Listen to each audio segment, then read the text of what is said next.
Kanina nagre-remind si Pastora about sa mga Bible studies, mga fellowshipping. Paulit-ulit po natin yan binabanggit sa harapan dito sa pulpit na we want you to be a part of yung gawain ng Panginoon. And I pray na magkaroon tayo ng uhaw at pananabik sa pagsama sa gawain ng Panginoon. Alam ko, dumarating yung panahon na napanghihinaan ng loob, may mga bagabag, may mga isipin. Pero sabi nga natin, pag tayo tumingin sa mga bagay-bagay sa paligid, sa mga alon ng pagsubok sa buhay, hindi tayo makakalakad sa tubig. Hindi tayo makakagawa ng mga himalang bagay o imposibleng mga bagay kung tayo ay titingin sa ating paligid. Kung tayo titingin sa ating kapwa, lalong hindi tayo makakalakad sa tubig. Lalakad kayo sa bubog. Laging may aray. Laging hindi magandang pakiramdam. Pero pag sa Diyos tayo nakatingin sa kanyang gawain, sa kanyang buhay, sa kanyang liwanag, sabi nga ho ng Biblia, makakalakad ka sa tubig. Gusto niyo bang maranasan yung naranasan ni Peter kahit saglit lang? Gusto niyo ba saglit lang? Si Peter nakalakad sa tubig. Just imagine.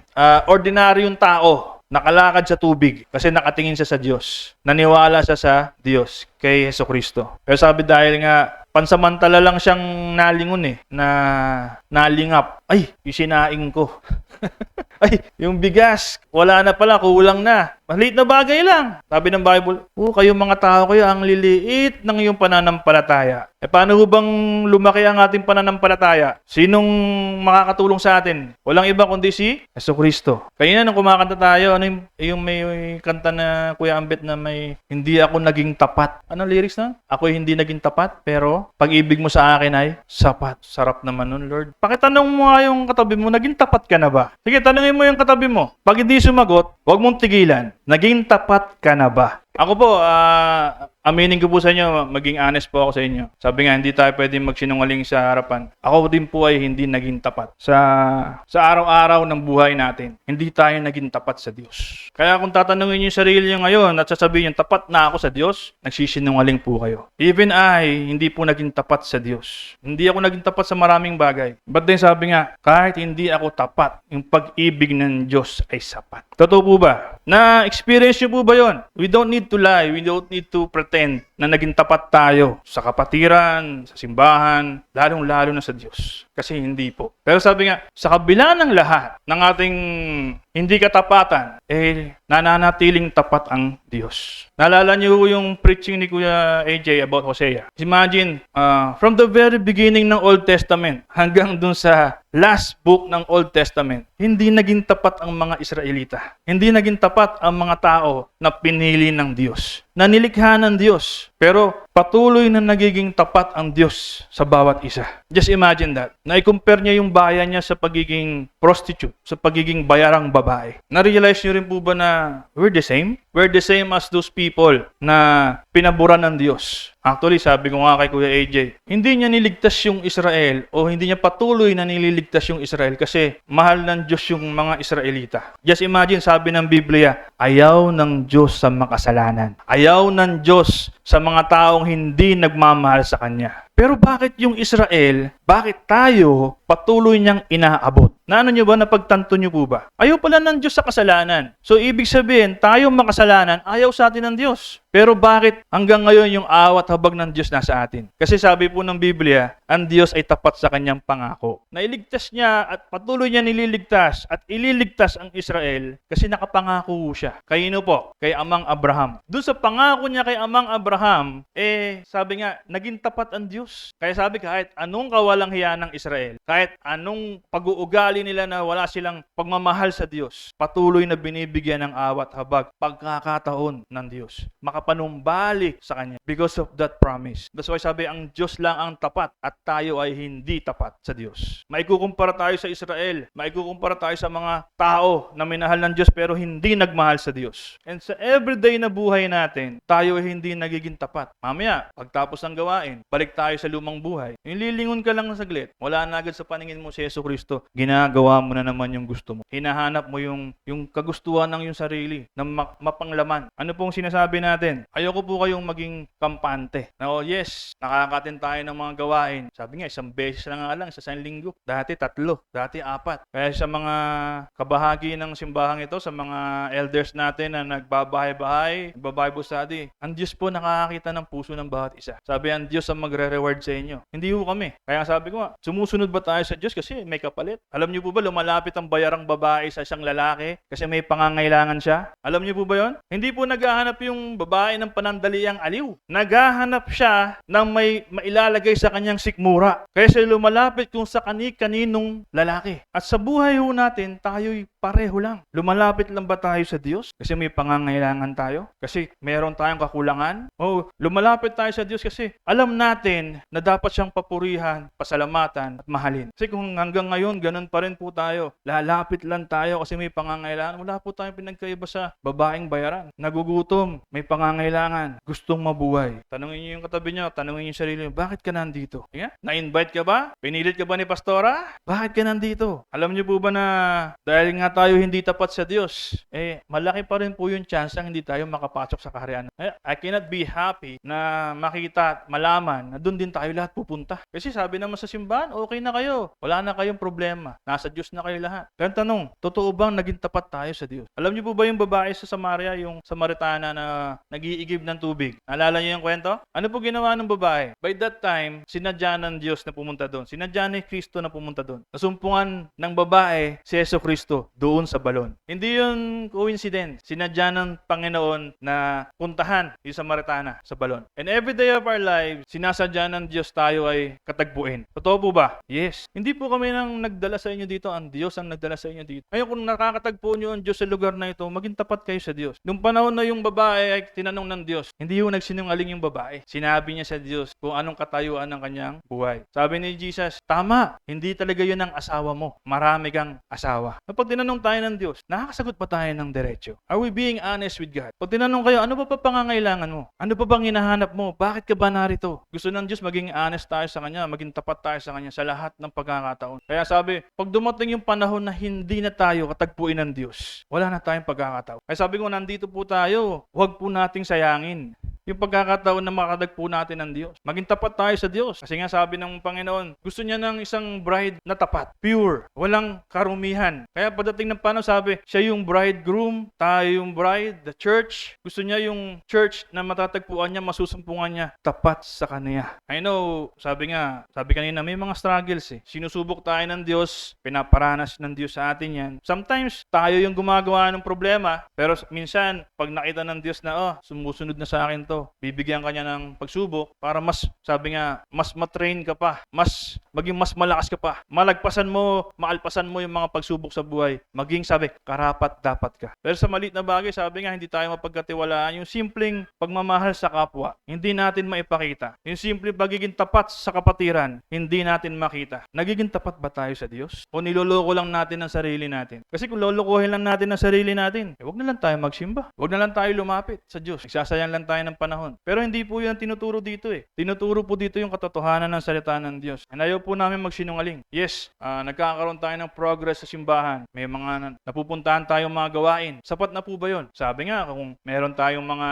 talento na pinagkaloob ng Diyos, mga biyaya na pinagkaloob ng Diyos, pero wala ka namang pag-ibig sa iyong puso. Nagaling mismo sa kaibuturan ng puso ng Diyos. Sabi, nasanay tayo na mahal ko naman yung kapatiran, mahal ko naman si sister, mahal ko naman ang Diyos. Pero sabi nga, hanggat hindi nyo nagagawa yung nakapaloob dyan sa ibaba ng love. May joy, may peace, may patience, may kindness, may goodness, may faithfulness, may gentleness, and self-control. Hindi totoong love yun. Hindi totoong love yung pinapakita mo. Lahat yan may characteristics si Jesucristo. Kaya yung love na yon, siya yun. Now, kung tayo sabi magpapakumbaba sa harapan ng Diyos, which is tinuturo po nino yan, ni Jesucristo. Actually, ang Diyos pa rin ang gumagawa ng paraan para tayo manumbalik sa Kanya. Just imagine, binigay yung anak iniaala yung anak as a reconciliation to God. Sino po may gawa? Ang Diyos pa din. Hindi po tayo. Sabi nga, wala ka nang gagawin eh. Maniniwala ka na lang kay Jesucristo. Yung turo niya, susundin mo na lang. Wala kang ibang tagapagturong susundin, kundi yung katuruan na galing kay Jesucristo. Hindi kay Kuya Lori, hindi kay Pastora, hindi kay Kuya AJ, o kanino mang pastor, kundi yung turo na galing mismo kay Jesucristo. Kaya sabi ko nga ho, may nagtanong sa aking kapatiran, nakita ko naman sila, nagpapatuloy naman sila sa gawain, may mga gawain pa rin naman silang inaatinan, masaya naman daw po siya para sa kanila. But then sabi ko, hindi ako pwedeng maging masaya kung nakikita ko at alam ko, yes, may gawain sila, yes, nakakapag-gather sila, yes, may sinisimbahan silang simbahan, pero hindi sila nagiging totoo sa Diyos. Naintindihan niyo po yun? Ang kalooban po ni Jesucristo sa Philippians 2:2, kung ganoon nakikiusap na lubusin na ninyo ang kagalakan ko, magkasundo kayo't magmahalan at magkaisa sa isip at layunin. Huwag kayong gumawa ng anumang bagay dahil sa makasariling hangarin o sa paghahangad ng maitaas ang sarili. Sa halip, magpakumbaba. Ayan, paulit-ulit po yung word, magpakumbaba. Magpakumbaba. Pasabi nga sa katabi mo, magpakumbaba. Kayo sa isa't isa at ituring na mas mabuti ang iba kaysa sa inyo. Bakit paulit-ulit to sa simbahan? Turo po to ni Jesus eh. At ang taong malayo sa Diyos, ang taong hindi tapat sa Diyos, hindi siya makakalapit sa Diyos kung hindi siya magpapakumbaba. Isipin nyo kung yung Samaritana na kinatagpo ng Diyos sa balon, nagmataas pa. Makukuha niya kaya yung kapatawaran ng Diyos? Hello? Kung yung isang makasalanan na kinatagpunan ng Diyos, kinaawaan, kinahabagan, hindi pa rin marunong magpakumbaba sa harapan ng Diyos. May kapatawaran pa kaya? Bakit ito nababanggit sa Biblia? Balik mo nga sa 2.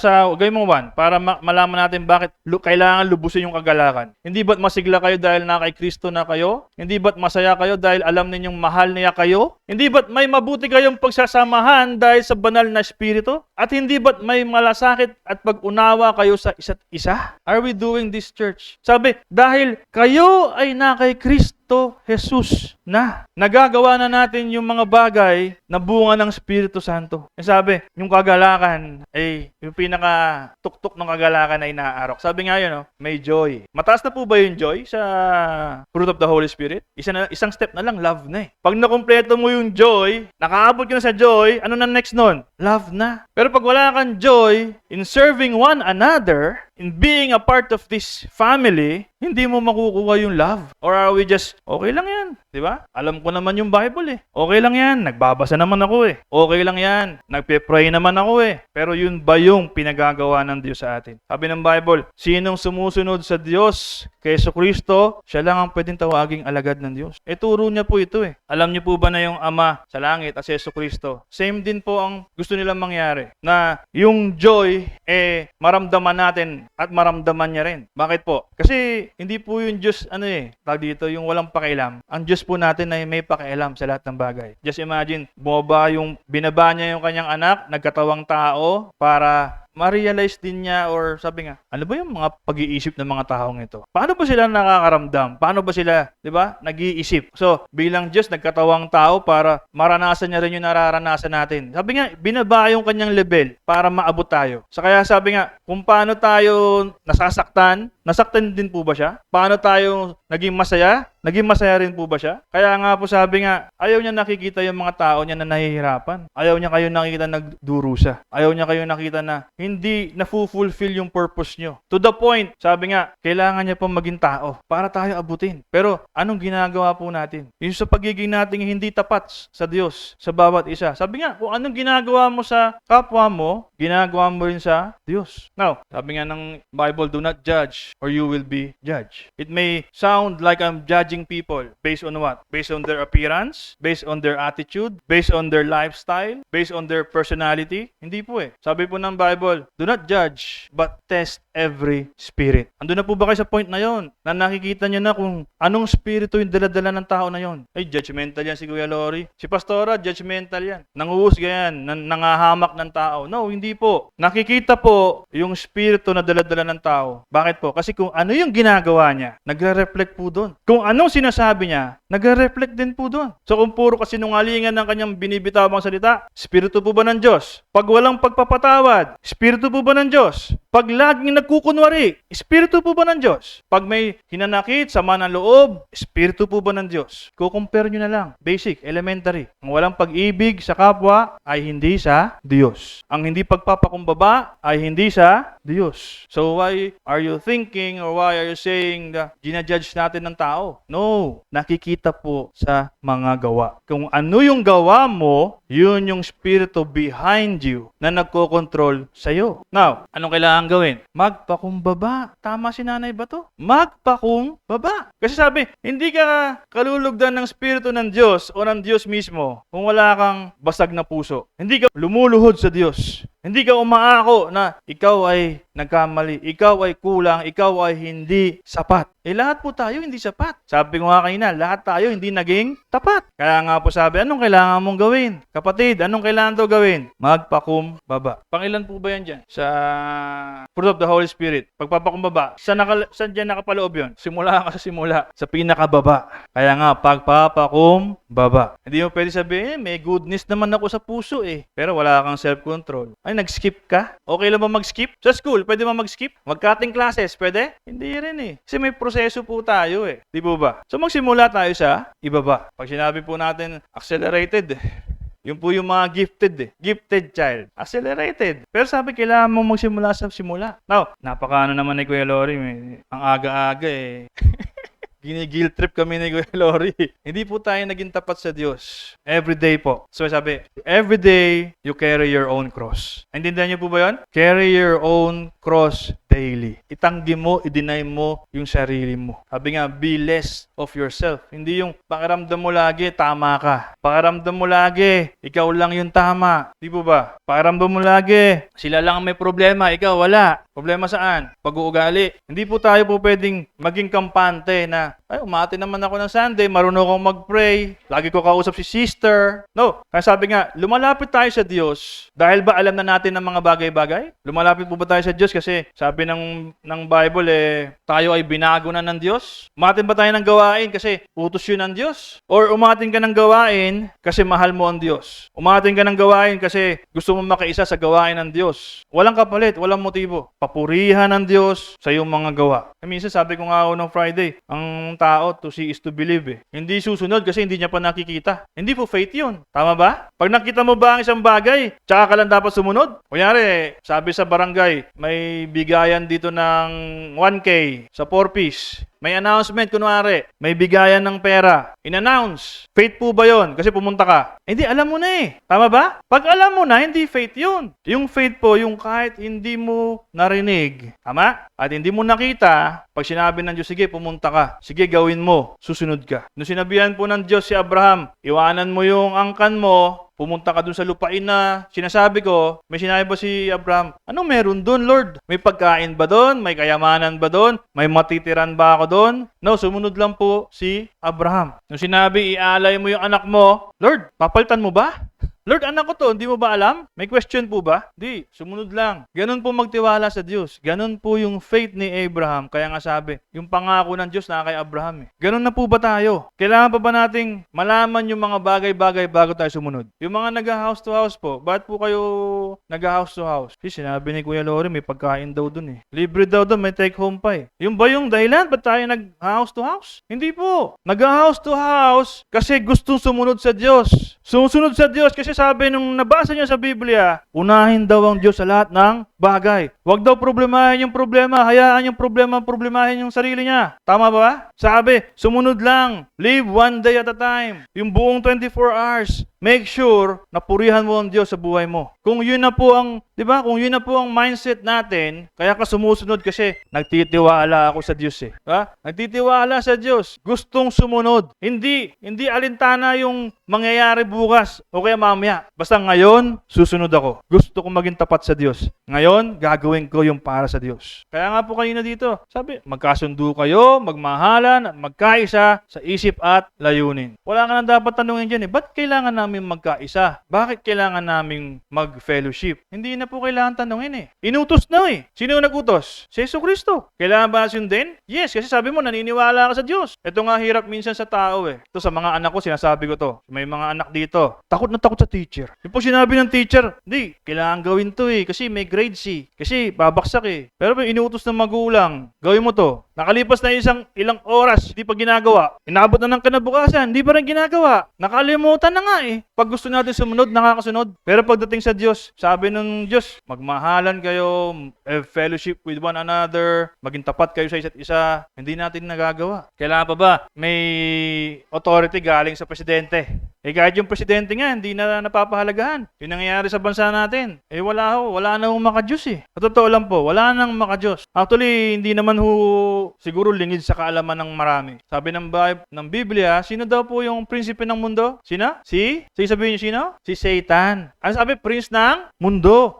So kung siya yung prince, naghahari po ba siya sa mundo? Yes. So hindi po Diyos ang naghahari sa mundo, kundi ang kaaway. Kaya pag sinusunod mo daw nga po daw yung mundo, kaaway ka ng Diyos. And we are living in this world na punong-puno ng karumihan, kasalanan. Dahil nga po sabi, yung prinsipe ng mundo ang siyang naghahari. Kaya nga pa ulit natin sinasabi sa inyo, sunod kayo ng sunod sa gusto ng mundo. Meron nga akong logic dun eh. Ano daw po ang mundo? Anong itsura? Anong korte? Bilog. So pinaiikot ka lang ng mundo para maging kampante ka sa araw-araw mong buhay. Malayo ka sa purpose mo. Malayo ka sa Diyos. Kaya tayo minsan hindi naging tapat sa Diyos kasi sa mundo tayo nakatingin. Sa mundo tayo. Naisip niyo po ba yon? Yung mundo ang nagpapatakbo sa buhay ng bawat isa. Mag-aral ka, magtrabaho ka, maghanap buhay ka, bilan mo itong misis mo ng ganito, bilan mo yung anak mo ng ganito. Yung pangangailangan, sabi, kailangan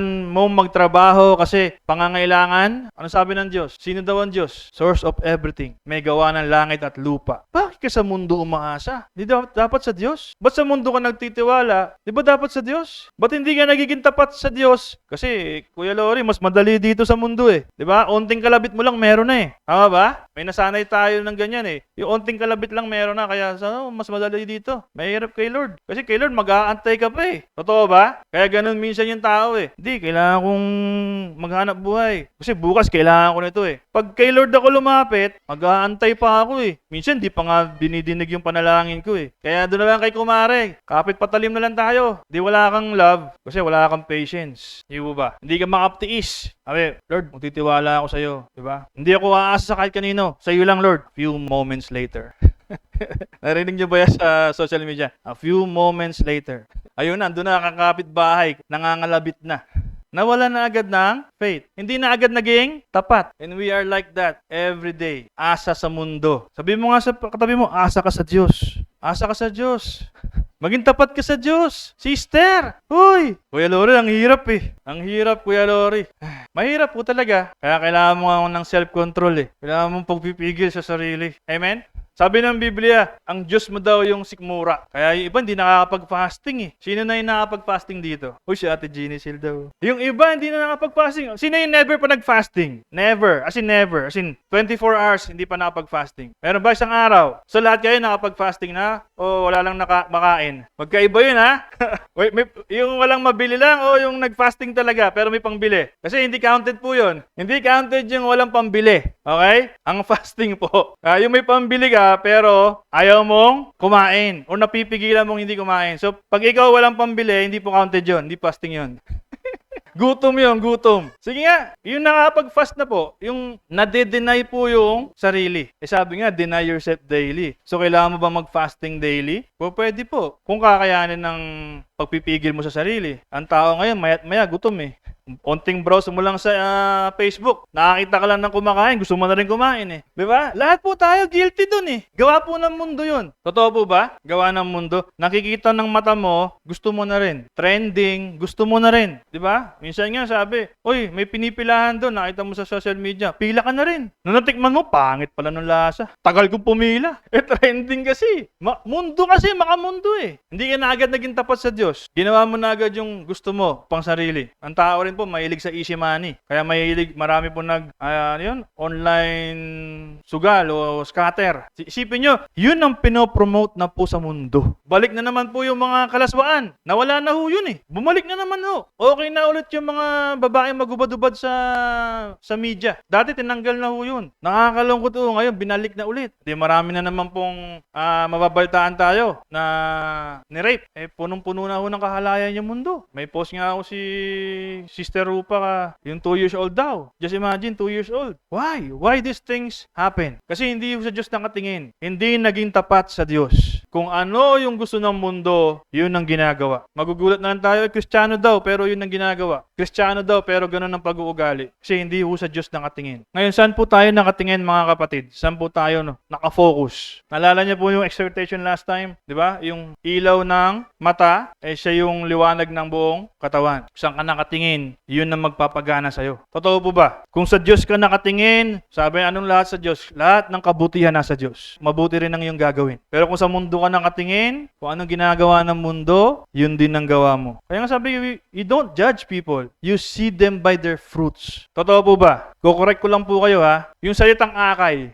lagi natin narinig sa Christian world dyan eh. Ay, inaakay ko si ganto, akay ko si ganto. Yun daw po ba yung fruit? Bunga daw po ba yun? Hindi po. Maling-mali po yun. Ang Diyos ang nagdadala. Hindi si sister, hindi si brother, hindi si pastora, hindi si pastor. Ang Diyos ang nagdadala. Ay, akay ko yan si sister eh. Dati doon yan nagsisimba, ngayon dito na. Akay ko yan. Inangkin na. May maririnig ka pa nga. Mga tupa ko yan eh. Inagaw mo, tupa mo. Diba? Ikambing ka eh. Sabi nga, you see them by their fruit. Kung ikaw, bilang tao, bilang anak ng Diyos, bilang Kristiyano, yung buhay mo, nakitaan na, ay, ganto siya, ganto siya, ganto siya, ganto siya. At lahat yun positive. Lahat yun mabuti. That's the fruit. By your action, by your deeds, nakikita yung kabutihan ng Diyos. That is your fruit. What you do, what you produce. Tama po ba? Kung ano ginagawa mo, yun ang product mo. Sabi nga, malayong magkaroon ng ubas sa puno ng mangga. Paano mo sinabing akay mo yan? Di ba? Mas maayos yung buhay niya kaysa sa'yo. Hello? Bago ka pa makasalubong yan, di ba nakilala na niya ang Diyos, dinala na ng Diyos yan dito. So paano mo sasabing akay mo yan? Minsan, ganun po ang tao, masyadong mataas yung tingin sa sarili. Hindi, invite ko yan, kaya naging Christian yan. There's no such thing. Ang Diyos ang nagdala niyan dito. Tama po ba? Anong kailangan mong gawin? Dinala dito. Alagaan mo, mahalin mo. Di ba? Alagaan mo, mahalin mo. Kasi dinala ng Diyos sa buhay mo yan eh. Kaya nga sabi ko noon, hindi natin alam yon. Totoo po ba? Ang dami po nating nasayang panahon. Maraming dinala ang Diyos sa ating mga buhay, wala tayong nagawa. Totoo po ba? Let's be honest. Si best friend, si kumpare, si kumare, si inaanak, si kapatid, si pamangkin, dinala ng Diyos sa buhay mo yan eh. Pero hindi ka ready. Hindi ka ready, hindi ka pa nabago. Kaya wala kang maipapakita. Totoo po ba? Hindi mo mapakita yung kabutihan ng Diyos kasi hindi mo pa tinatanggap ang Diyos. Hindi ka naging tapat eh. Lalapit ka lang pag may kailangan ka. Pag may gusto kang hingin. Sabi para kang bayarang babae. Pero ngayon hindi na kayo ganun. Hello? Totoo po ba? O sinasabi na ni Kuya Lori para bigyan kayo ng encouragement.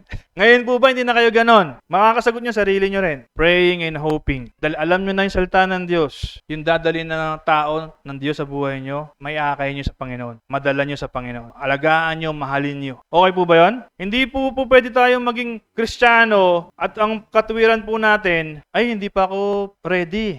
Kasi hindi pa ako totally na bago. Hindi pa ako makakatin ng mga gawain o makapag-open ng Bible study. Hindi pa ako makapagturo kasi hindi pa ako nabago ng tuluyan. Pag ganun po ang mentality natin, ganun ang isipan natin, wala pa rin tayong faith. Tingin niyo po ba si Kuya Lori kaya nakapagturo kasi nabago na ng tuluyan? Perfect na? Nakasunod na? Hindi po eh. Pilit po akong sumusunod para ako mabago ng tuluyan. Hindi po ako sumusunod kasi nabago na ako. Wala pa pong definite. Sabi nga, hanggat hindi ka pa nakakarating sa finish line, hindi natin malalaman. Pag tumigil ako, talagang hindi ako makakarating sa finish line. Pero dahil sumusunod ako, hindi dahil sa nabago ako, hindi dahil sa tapat ako sa Diyos. Sabi ko nga, marami akong bagay na hindi naging tapat sa Diyos. Pero sabi ko, kailangan kong sumunod. Kasi sabi kong, si Jesus lagi kong sasamahan. Kay Jesus lagi ako titingin. Mababago ako. I'm chasing after Jesus. His Word. Di ba? Yung katotohanan niya. Kasi siya yung guide eh. Siya yung buhay. Pero kung yung buhay sa mundo ang hahabulin ko, hindi ako makakasunod. Totoo po ba? If I will chase the things of this world, hindi ako makakasunod. If lilingunin ko yung mga mahal ko sa buhay na ayaw namang sumunod, hindi rin ako makakasunod. Totoo po ba? Sipin mo, naglalakad ka tapos yung ulo mo nasa likod. Hindi nauntog ka.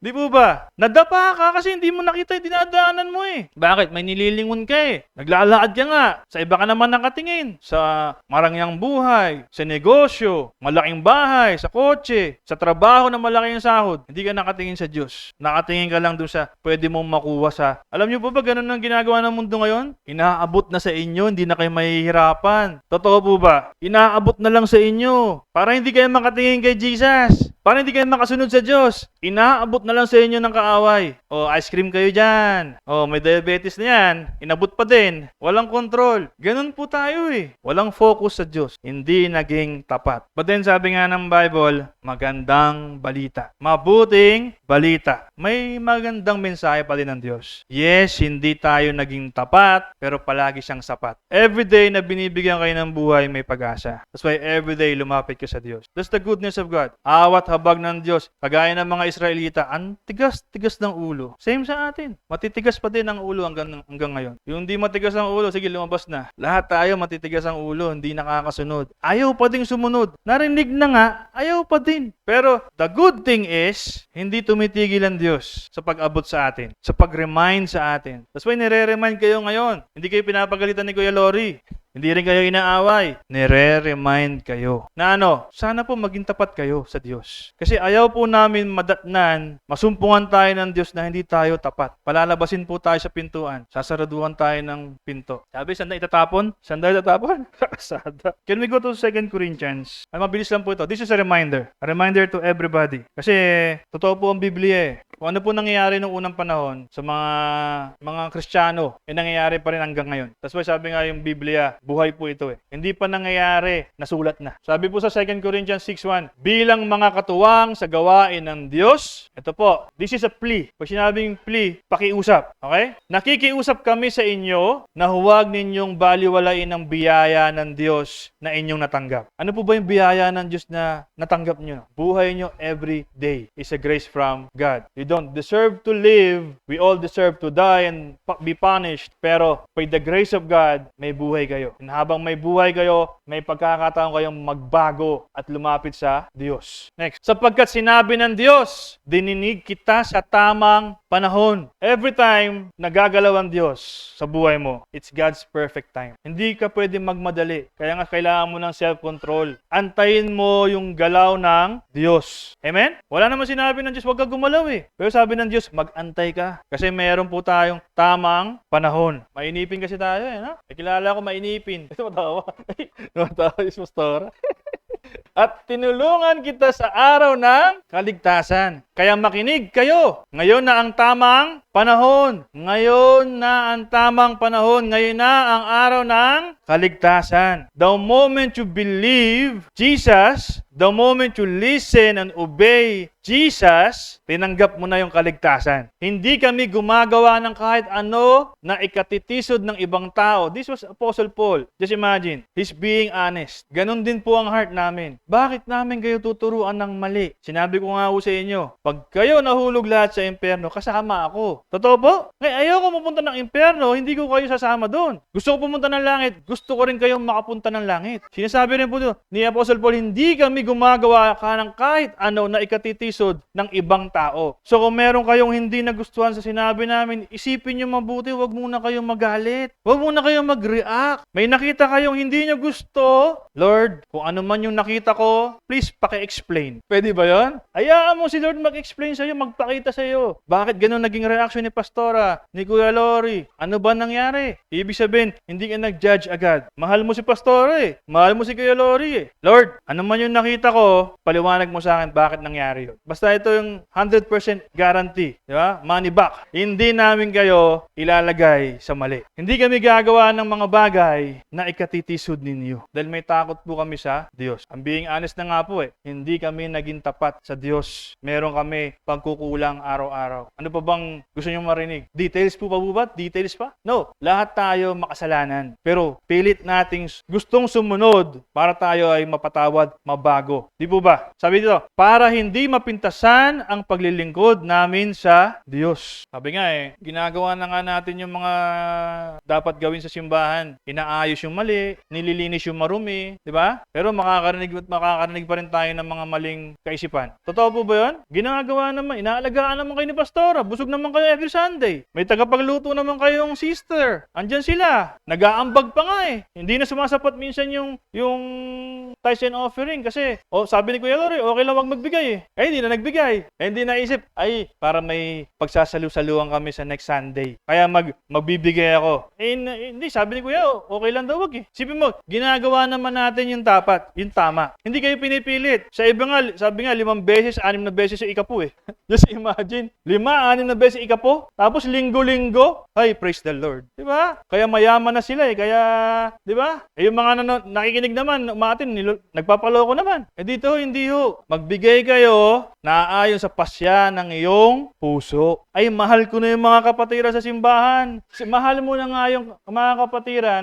Ito, para sa simbahan, para sa kapatiran. Sa lahat ng aming ginagawa, sinisikap naming ipakita na kami ay totoong mga lingkod ng Diyos. Kaya nga po sabi, kayo po ang witness. Kayo po nakakakita. Kayo nakakarinig. Paulit-ulit namin sinisigaw dito. Kailangan namin kayong maging kaisa sa gawain ng Diyos. Mahal namin kayo. Gusto namin yung mga natutulog yung kalamnan, magsigising. Amen? That's why sabi ko, you pray for one another and focus on Jesus, not on everyone else. Na si sister ganto, si brother ganto, si pastor ganto, si pastora ganon. Huwag kayo tumingin sa tao. Tumingin kayo sa Diyos. Sabi diyan, ipakita na kami totoong naglilingkod sa Diyos. Tinitiis namin anumang hirap, pasakit at kagipitan. Na past few days, wala po ako sa simbahan. Si pastora po nandito. Sabi niya nagko-commute siya. Ilan taon na si pastora?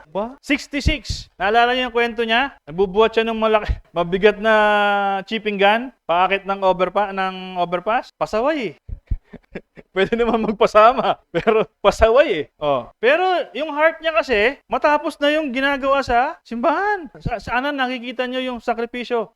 Merong pasakit at kagipitan. Anumang hirap. Tinitiis. Mainit dito at her age. Sabi niya, minsan hilo-hilo na ako. Diba? Kaya minsan naglalaro ng tubig yan dito. Yung hose, binobomba niya lahat. Sinaiinitan siya. Nagsasakripisyo po si Pastora. Not for her own good, pero para sa lahat. Maging maayos tayo. Makita na, yan pala yung church dyan, yung CFC. Maganda na yung labas. Maganda pa yung loob. Yung mga taong nagsisimba, magaganda din. Magagandang ugali. Magagandang buhay. Hindi, ganda ng church sila dyan. Pero yung si sister na nag-aatin dyan, Naku! Di ba? Ayaw natin ng ganun. Ayaw natin makarinig ng, di ba yung sabi nga, you walk blamelessly. Sinabi po ng Bible yon, may mga patotoo nga dati hindi kami nag-aatin dyan kasi ganito Kasi ganito Ba, kilalang kilala. Ngayon, hindi na po. At kung gagawin nyo yung role nyo, di ba? Mas dadami pa tayo. Hindi ko nire-recommend na dumami tayo. Mahirap kaya mag-alaga ng marami. Totoo po ba? I'm just being honest. Ayoko naman na marami tayo tapos hindi naman kayo magkakakilala. Tama na yung nabibilang yung isa't isa. Kilala nyo pangalan, ipanalangin nyo. Mahalin nyo. Sabi nga, kung napagkakatiwalaan kayo sa maliit, mas pagkakatiwalaan kayo sa mas malaki. Ngayon pa lang, maliit pa lang tayo tapos hindi kayo nagbabatian, hindi kayo nagmamahalan. Wala na. Diba? Nakaranas kami ng pambubugbog, pagkakulong. Ito po yung before, yung panahon ni Apostle. Panggugulo ng mga tao. Nagsikap kami ng husto at kung minsan ay wala pang tulog at wala ring pagkain. Pinatunayan namin sa lahat na kami ay mga tunay na lingkod ng Diyos sa pamamagitan ng aming malinis na pamumuhay. So kayo na po ang magiging witness namin. Paano ba gumalaw si Kuya Lori? Paano ba gumalaw si Pastora? Si Kuya AJ? Paano ba tayo naging Kristiyano sa kapwa natin? Tayo na ho yung witness sa isa't isa. We are witnesses of one another. Sige nga, kung nakita niyo na si Kuya Lori nag-scatter, nagsusugal, online, proud pa. Bakit kayo magsisimba dito? May balato May balato. Kaya pala nagsimba kahit mali yung pastor, may balato. Nangyayari po Hindi po natin pwede ikaila. Sabi mo, mali ginagawa ng pastor. Nagsisimba ka doon. Bakit? May balato. Pag mali ho yung nagtuturo, wag na kayo doon. Pero dito, wala ho kayong nakikitang ganun. Di po ba? Si Kuya Lori, malakas kumain. Eh, kayo rin naman.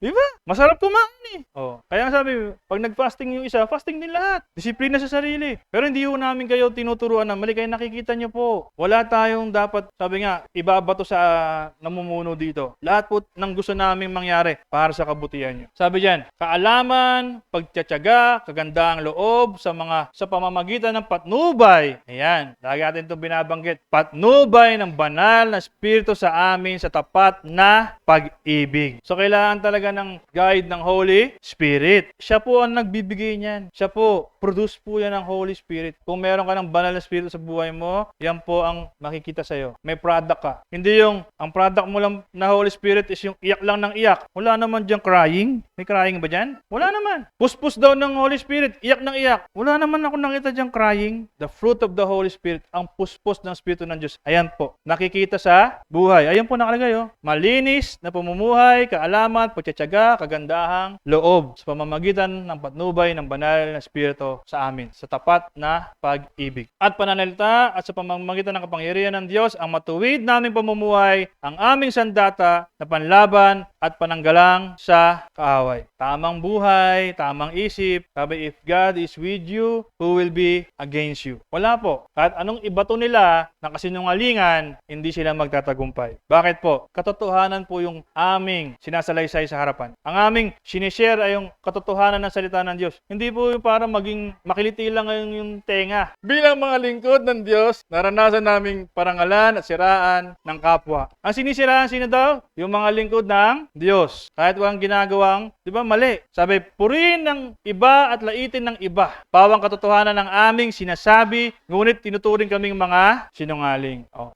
Pero sabi nga, nakikita po sa buhay. Sinabi ko po sa inyo na hindi kayo iiwanan ni Kuya Lori kahit po na struggle sa buhay, sa sarili, sa family. Andito pa din. Bakit? Kasi kayo po yung nagiging motivation, kalakasan. Tsaka may nangako na sa Diyos eh. Sabi nga, let your yes be yes and your no be no. Nangako na sa Diyos, Lord, binigyan mo ako ng bagong buhay. Lord, kinaawakan mo ako, kinahabagan. Sabi mo sa Diyos dati, susunod ako. Sabi mo sa Diyos dati, hindi ako tatalikod. Sabi mo sa Diyos dati, maglilingkod ako. Gawin mo, kapatid. Kasi ako po nangako din. Kaya sabi ko, hindi ako pwede tumigil. Faithful ang Diyos ko. I need to be faithful also. Kami ay tanyag, ngunit hindi kinikilala. Lagi kaming nasa bingit ng kamatayan. Ito po si Apostle Paul po to, hindi po kami. Ngunit buhay pa rin hanggang ngayon. Dinidisiplina kami ng Diyos, pero hindi pinapatay. Eh bakit daw dinidisiplina? Kasi mahal ng Diyos. So pag ikaw di na dinidisiplina, hindi ka na mahal. Pero pag dinidisiplina ka pa rin, uy, sinaway ka ni sister. Tama? Nirebuke ka. Ang approach mo, hindi na pagalit. Hindi na sama agad ng loob. Parang, bakit ba ako lang kikita mo lagi? Hindi mo ganun mag-isip. Pag nirebuke, pag kinorek, sister, thank you. Mahal mo pala ako. Pinansin. Sabi nga, nakita ka umaapoy eh. Anong kailangan gawin ni sister? Pabayaan ka masunog? O kailangan buhusan ng tubig? Buhusan ng tubig. Hindi, umaapoy ka, kasi sister, nakangiting lang sa yung gano'n. Pinanonood ka. Di ba? Hindi. Kasi mahal ka nga eh. Kailangan mo i-correct. Kasi dinidisiplina ng Diyos. May mga nagpapalungkot sa amin. Yes po, totoo yan. Nagpapalungkot. Nalulungkot po kami pag hindi namin kayo nakikita sa gawain ng Diyos. Nalulungkot po kami pag hindi namin kayo nakakasama. Kasi sabi namin, di ba dapat magkakasama naman kami? Kasi yung turing namin sa isa, hindi naman turing namin sa isa eh. Pero sabi, bakit sila hindi nakakasama? Ba't hindi sila nakakadalo? Nalulungkot po kami. We're being honest. Ay, minsan sabi ko, na makita ko kayo sa ibang gawain, magiging masaya ba ako? Hindi. Bakit? Kasi gusto namin kayo kasama eh. Sipin mo, mahal mo, tapos sige, doon ka na. May ganun ba? Meron ba ditong ganun? Mahal mo daw, pero sige, okay lang, doon ka na. Di pag mahal mo, gusto mo kasama. Pag mahal mo, hinahanap. Totoo po ba? Saan nakita ng mahal, hindi hinahanap? Hinahanap po kayo. Ngunit lagi pa rin kaming masaya. Mahirap lang kami, ngunit marami kaming pinapayaman. Uy, grabe no? Mahirap lang kami, pero marami kaming pinapayaman. O, nung panahon to ni Apostle Paul, ba't kaya sila yung mayaman? Kasi po nagtutulungan sila. Natuturuan. Dahil naturuan, sumunod, umuunlad. Actually, ito po, yung prinsipyo po na yan, na-adapt po yan ng mga INC, mga Iglesia ni Cristo. Tinutulungan nila yung kapwa nila, kapatiran. Kung tungkol sa mga bagay dito sa mundo, wala kaming masasabing amin. Ngunit ang totoo, kami ang nagmamay-ari sa lahat ng mga bagay. Wow. Paano ito nasasabi ni Apostle Paul? Parang ayabang naman ni Apostle Paul? Hindi po. Kasi alam niya, anak siya ng Diyos. Ang tatay niya may-ari ng langit at lupa. The source of everything. Mga taga-Korinto, naging tapat kami sa aming pananalita sa inyo dahil mahal na mahal namin kayo. Grabe si Apostle Paul mag-express ng love. Kahit pasaway po yung mga taga-Korinto, yung love po niya totoo. And we want to have the same love na meron siya. So yung love na yun, galing din kay Jesus kasi ang turo niya galing kay Jesus. Hindi kami nagkulang sa pagmamahal sa inyo, kayo ang nagkulang sa pagmamahal sa amin. Totoo naman po eh. Mahal kayo ni Pastora. Kaya nga sabi ko nga, yung tulong na galing dito sa simbahan, much appreciated. Gusto rin namin matutunan niyo yung pagmamahal na binahagi sa amin ng Panginoon. Dahil na-receive niyo yung pagmamahal na yon, dapat matutunan niyo ibahagi sa iba. Nakikiusap ako sa inyo. Ito, nakikiusap na naman si Apostle Paul. Same with us. Tulad ng isang ama sa kanyang mga anak, mahalin ninyo ako tulad ng pagmamahal ko sa inyo. This is Apostle Paul. Same din sa amin. Mahal po namin kayo. Huwag kayong makiisa sa mga hindi mananampalataya sapagkat hindi maaaring magkaisa ang kabutihan at kasamaan. Gaya ng liwanag at dilim, hindi rin sila maaaring magsama. So sabi dahil nasa liwanag na kayo, huwag na kayong dumikit sa madilim. Huwag na kayong maglakad sa madilim na iskinita. Doon lagi kayo sa may ilaw. Kung may kilala kayo mga sisters and brothers na hindi naman nakakatulong sa spiritual nyong buhay, huwag kayo sumama doon. Sila sama nyo dito. Doon sila sa maliwanag. Ang problema, hindi sila sasama talaga. Alam nyo bakit? Kasi na-expose sila sa liwanag. Ang tao na sa kadiliman, ayaw sa liwanag. Pero kayong nasa liwanag na, huwag na kayo pumunta sa kadiliman. Tama ba? At kung paanong hindi magkasundo si Kristo at si Satanas, ganoon din naman ang pananampalataya at ang hindi mananampalataya. Totoo po yun. It's written in the Bible. May mananampalataya, mayroong hindi mananampalataya. May tapat, may hindi tapat. May totoo, may hindi totoo. Doon na tayo sa totoo. Doon tayo sa tapat. Hindi maaari magsama ang mga Diyosan at Diyos na isang templo. At tayo ang templo ng Diyos na buhay. Kaya sinabi ng Diyos, mananan ako, mamumuhay sa kanilang piling. Ako'y magiging Diyos nila at sila magiging mga taong sakop. Kaya lumayo kayo at humiwalay sa kanila. There's a reminder. Lumayo, humiwalay. Flee from temptation. Layuan ninyo ang itinuturing na marumi at tatanggapin ko kayo. Malinaw naman po yung instructions. Sabi nga, marumi dun. Ba't ka dun? Marumi dun, wag ka dun. Dun ka sa malinis. Madilim dun, wag ka dun. Dun ka sa maliwanag. Sabi nga, nakikita po sa buhay. Paano ba siya nabubuhay? Mag-weigh in po kayo. Sabi nga, wag niyong i-judge, pero test the spirit. Meron po talaga naman mga ngaral na yung baga hindi na-bless sa physical or sa material. Pero makikita mo pa rin yung liwanag sa kanya. Pero kung may nakita kayo na gano'n na nga buhay, pero wala pa doon yung liwanag, test the spirit. Do not judge. Test the spirit. At ako'y magiging ama ninyo at kayo'y na may magiging mga anak ko. Ako ang Panginoong makapangyarihan ang nagsasabi nito. It's a very clear message to everybody na yes, hindi tayo naging tapat, pero sapat ang Diyos araw-araw. Dahil tapat ang Diyos sa atin, itry din natin maging tapat sa Diyos. Araw-araw. Simulan mo sa iyong mga kapatid. Simulan mo sa body of Christ. Maging tapat po tayo sa bawat isa. Mahalin ang bawat isa. Kasi doon natin mapapakita sabi pag ginawa mo sa kapwa mo, ginagawa mo sa Diyos. So, I know yung start natin is parang isa conviction. We're being convicted na gawin yung tama sa harapan ng Diyos. Huwag maging bayarang babae na sasama lang sa mundo kasi mabubusog tayo. Kasi sasagana tayo. Kasi may pangangailangan tayo. No, the Bible is teaching us, meron tayong Diyos na nagmamahal sa atin. Dahil mahal tayo ng Diyos natin, ipakita rin natin sa Kanya yung pagmamahal na naranasan natin sa kanila. Pagmamahal sa bawat isa, pagmamahal sa Diyos. So, I pray and I hope meron tayong nakuwang mensahe, meron tayong nakuwang aral. Hoping, sabi nga, yung kakompletuhan ng ating joy, kasiyahan sa Diyos, ma-fulfill, maranasan ng bawat isa. Lalo na po sa gawain ito, sa panambahang ito, hangad namin ang iyong kabutihan, ang kaligtasan ng bawat isa. Importante po kayo sa amin, malapit po kayo sa aming mga puso, kayo po ay aming kapatiran sa Panginoon. We pray and we hope na pagbuklo rin tayo ng Diyos, stronger than ever before. Sama niyo po sa panalangin ng mga lingkod, ang mga elders natin na humahayo, yung mga kapatiran natin, meron po tayong kapatiran na bago lang po, yung asawa niya po, sabi nga ni Pastora, na stroke. But then sabi, by the grace of God, at by your help, intercession po through prayer. Hindi po yan imposible. Meron na po tayo ditong The Walking Dead pero nabuhay pa po si Sister Baby. Nabuhay po literal. Hindi imposible yung mapagaling yung may sakit. Meron rin po tayong Ate Jamel. Yung mga bagay, sabi, yung mga bagay na imposible sa Diyos. Imposible sa atin. Anong kailangan natin yung posibleng gawin? Manalangin sa bawat isa. Magmahalan sa bawat isa. Amen?